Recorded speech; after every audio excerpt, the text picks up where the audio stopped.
Have you ever looked around a room full of people and still felt alone? Maybe it was a family gathering, maybe even a Sunday at church, or sitting quietly with your morning coffee, watching the world move outside your window. And in that quiet moment, you thought to yourself, when did I start feeling so invisible? If that rings true for you, you're not alone. Not by a long shot. Feeling disconnected can creep up on us, especially after 60. Kids grow up. Friends move away. We retire, and all of a sudden, the daily rhythm we used to know disappears. And in that stillness, it's easy to feel like the world has gone on without us. But here's the truth, connection doesn't end with age. It just asks us to look for it in new ways. That's what we're going to talk about today. In this video, we'll gently explore 4 simple, meaningful ways to feel connected again, even after 60. Because this stage of life isn't the end of the story. It's the beginning of a new chapter, and you deserve to feel supported, seen, and part of something that matters. Before we dive in, can I ask a little favor? If this message resonates with you, or you think it might help someone you love, please tap the like button, share it with a friend, and hit subscribe. I'm on a mission to reach 1,000 subscribers so I can keep bringing you helpful, heartfelt content like this. It really means the world. Now, let's take the first step together. Sometimes, the first feeling of disconnection shows up when we stop doing the small things we used to love. Hobbies, routines, little rituals. It might have been morning walks with a neighbor. Chatting with someone in the grocery line. Volunteering once a week. And slowly, those small threads unravel. So our first way to feel connected again is this: revisit a piece of yourself you've forgotten. Think back to something that used to make you feel like you. It doesn't have to be anything grand. Maybe you used to knit blankets for newborns at the hospital. Maybe you kept a small garden that brought you peace. Or you wrote letters, real letters, to people you cared about. Those aren't just pastimes. They're anchors. They connect you to memories, to purpose, to who you are. Pick one. Just one. And give yourself permission to begin again. Start small. 10 minutes a day. 1 flower pot. 1 handwritten card. These small acts open the door again, to joy, to meaning, and often, to unexpected conversations and connections. The second way we begin to reconnect is a little less comfortable, but just as powerful. It's about reaching out before we feel ready. You see, loneliness doesn't always look like sadness. Sometimes, it's a quiet hesitation, a fear of being the one to call, to invite, to say, "Hey, I'd really love to see you." But here's what I've learned: connection often starts with the courage to go first. If you've been waiting for someone else to reach out, what if you made the first move instead? Not because it's your job to fix everything, but because sometimes people just don't know we're missing them. Call your cousin. Text your old coworker. Ask your neighbor to have coffee. The truth is, a lot of people over 60 are feeling just like you, but they're also waiting for someone else to make the first move. You could be the one to break that silence. I remember a woman who shared her story with me. Her name was Carol. She'd spent nearly a year eating dinner alone every night after her husband passed. Her kids lived hours away, and the house felt too quiet. One afternoon, she baked a pie and took it to the neighbor next door with a simple note: "I baked too much. Thought you might enjoy a slice." That one gesture turned into weekly porch chats, then a book club, then holiday meals shared with 3 other neighbors who were also feeling the silence of their own homes. Carol didn't feel ready. But she went first. When we choose to go first, even if our voice shakes a little, we open the door to connection, not just for ourselves, but for others too. Now that we've looked at those first 2 steps, reconnecting with yourself and reaching out before you feel ready, let's move forward with something just as vital. Something that often gets overlooked but can make a world of difference: showing up where people gather, even when you don't have a reason yet. I know, it can feel awkward at first. You might be thinking, what am I even going to do there? I don't know anyone. What if it's all couples or younger people? And those feelings are valid. But let me tell you something, being present in a space where people naturally connect is one of the most powerful ways to shift that sense of isolation. Think about it this way, you don't need a grand plan or perfect reason to show up at a community center, a church gathering, a library event, or even a small local workshop. Sometimes just being in the same space as others, hearing the hum of conversation, sharing a smile, maybe chatting with a stranger about the weather, can spark something new. It could be a walking group you join just to get some fresh air. Or maybe there's a painting class that meets once a week down the street. You don't even have to be good at it. The point isn't perfection. The point is presence.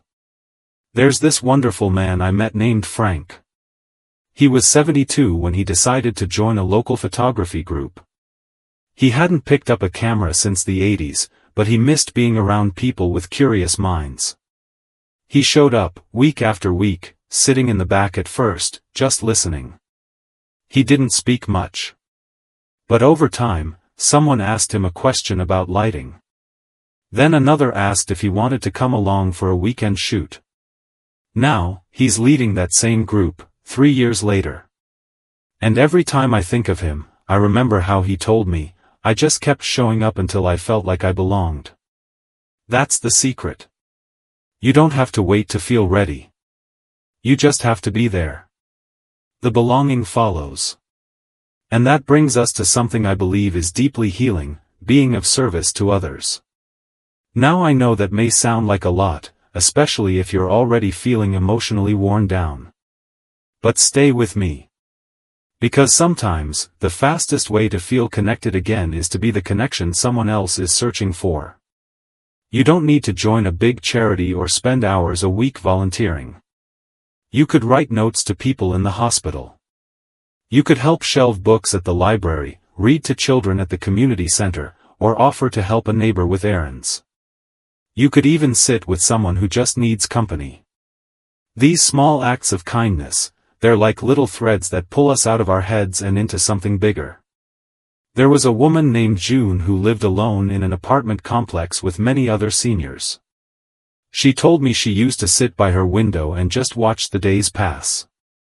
Then one day, she decided to knock on her neighbor's door and offer to help feed her cat while she was recovering from surgery. That one act turned into a friendship, then a little, kindness circle, with 4 other women who now cook for each other, help with appointments, and check in every evening. June didn't set out to start anything special. She just saw a need and offered what she could. The beautiful part? When you help someone else feel seen, you start to feel seen too.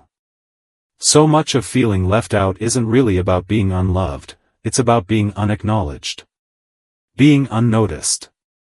But you have so much to offer. Your presence, your wisdom, your stories, they matter. And when you begin to share those parts of yourself again, you remind people, and maybe even yourself, that you're still here. You're still important. You're still deeply, fully part of this world. So we've explored how revisiting a part of your past self, reaching out with courage, and showing up in shared spaces can gently pull us back into connection. We've touched on the quiet power of service. And all of it, every step, is a choice. Not a pressure. Not a demand. Just an open invitation to feel less alone. You might not feel the change overnight. That's okay. Connection isn't a switch, it's a garden. You plant seeds, you water them with intention, and you give them time to grow. But once they do, they nourish you in return, often in ways you never expected. Now, let's keep going. There's still one more beautiful way to build meaningful connection after 60. And it's one that doesn't require anyone else at first. In fact, it starts with the person you've spent your whole life with, you. The fourth way to feel connected again after 60 is to reconnect with yourself on a deeper, more compassionate level. This may sound simple, but it's one of the most overlooked parts of emotional wellness, especially as we grow older. The world often tells us we're supposed to keep busy, stay strong, move on. But what if part of reconnecting meant slowing down enough to hear your own thoughts? To really listen to your heart and honor the season you're in? See, when we lose touch with ourselves, we start to believe the voice that says, "I'm too old to start over. I don't have anything to offer. I missed my chance." That voice grows louder in isolation. But when we create space, quiet, gentle space, to check in with how we really feel, something powerful happens. We soften. We open. We begin to see ourselves not as people who've been left behind, but as people who've lived, endured, and still have stories left to tell. Try this. Set aside just 10 minutes in your day. Find a comfortable spot where you won't be interrupted. Maybe it's your favorite chair, maybe it's out in the garden, maybe just by a window. Take a few deep breaths. And instead of planning your day or replaying the past, just ask yourself, how am I doing, really? Not how are things around me. But me. What do I need? What am I grateful for? What small thing would make me feel more alive today? Sometimes, the answer is a walk in the sunshine. Sometimes, it's a phone call. Sometimes, it's giving yourself permission to cry about something you haven't let yourself feel in years. And you know what? All of that is okay. Every emotion is welcome in this space. Because healing, true connection, doesn't happen by pushing things down. It happens by honoring them. There's this gentleman named Leo, 75 years old, retired for over a decade. For years, he didn't talk much. His days looked the same. Coffee, a little TV, maybe some errands. He told me once he felt like he was just waiting for something to happen, anything. Then, he started writing in a journal. Nothing fancy, just 3 lines a day. Things he noticed. Memories that came back. What he missed. What made him laugh.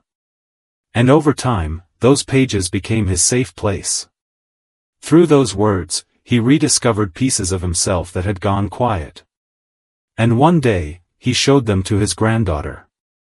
Now they write stories together. That's the thing.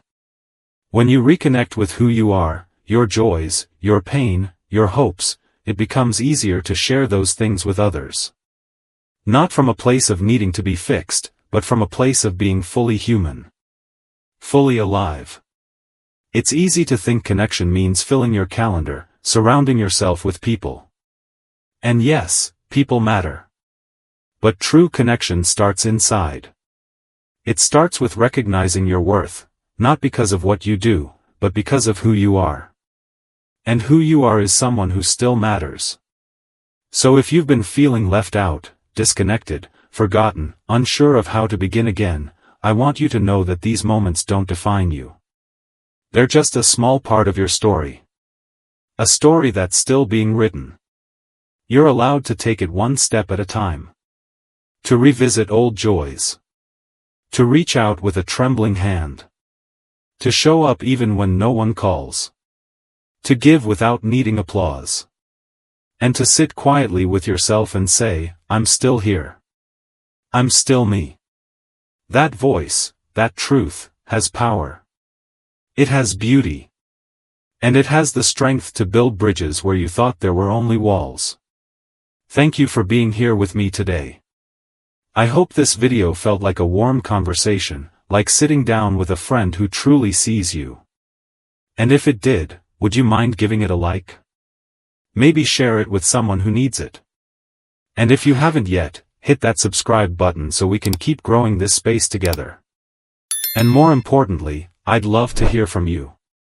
What's something you've done lately, big or small, that made you feel connected again? Share it in the comments. You never know who might read your words and feel less alone because of them. You have so much to give. So much more to experience. And it's never, ever too late to feel a part of the world again. This is how we live our best life, at any age.